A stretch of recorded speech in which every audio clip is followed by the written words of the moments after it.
అందరికీ జై శ్రీరామ్ అండి. భారత్ మాతాకి జై. జై గోమాత జై.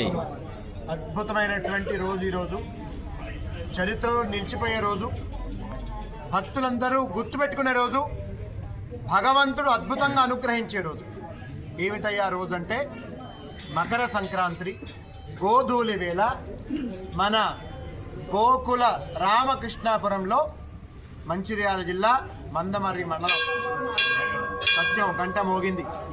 ఇలాంటి గ్రామంలో మొట్టమొదటిసారి గోమాత రక్షణ కోసం, గోమాత ప్రాశస్త్యాన్ని చాటడం కోసం, గోవులకి అన్నాన్ని ఇవ్వడం కోసం, గోమాత యొక్క వైభవాన్ని ప్రపంచానికి తెలియజేయడం కోసం గోమాల దీక్ష తీసుకోవడం జరిగిందండి. 33 కోట్ల దేవతలకు ప్రతీకైన గోమాతకి 33 మంది మాలాధారులు తయారయ్యారు. ఇక్కడ జరిగిన ఏదైతే విశేషం ఉందో, జనవరి 14, 2025 గుర్తుంచుకోండి. ఇది వామనుడి యొక్క మొదటి పాదం మాత్రమే. వామనుడు ఏం చేస్తాడో మనందరికి తెలుసండి. 3 అడుగులు అడిగాడు, రాక్షసుల్ని అలా నేలకు తొక్కేశాడు. ఇప్పుడు రాబోయే కాలంలో ఈ గోమాల ధారణ అలాగే జరగబోతోంది. దయచేసి భారతీయులు, ముఖ్యంగా హిందువులారా మేలుకోండి. మీ గోమాత కోతకి గురవుతోంది.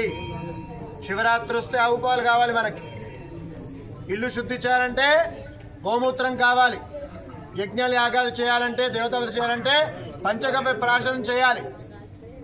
అనేక రోగాలకి విరుగుడు, అలాగే భూమాతకి లఘు అంటాం, ఎరువులాగా ఆ యొక్క ఆవు పేడ. ఇలాంటి విశేషమైన గోమాత, దాని గురించి మనం ఆలోచించి ఒక్కడుగు కూడా వేయకపోతే మన జన్మ నిజంగా శుద్ధ దండగా.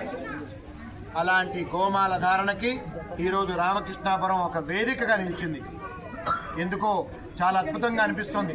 రాముడు కృష్ణుడు కలిపి నడిపిస్తున్నారేమో. ఎందుకంటే పెద్ద పెద్ద స్వామీజీలు మనకు చెప్తుంటారు, రాముడు ఆదర్శ పురుషుడు. నిజమే, రాముడిని మనం ఆదర్శంగా తీసుకోవాల్సిందే. కానీ కొన్ని సందర్భాల్లో కృష్ణుని యొక్క చిరునవ్వు, ఆయన యొక్క తెలివిని మనం గ్రహిస్తూ అలా కార్యాన్ని చక్కబరుచుకోవాలి.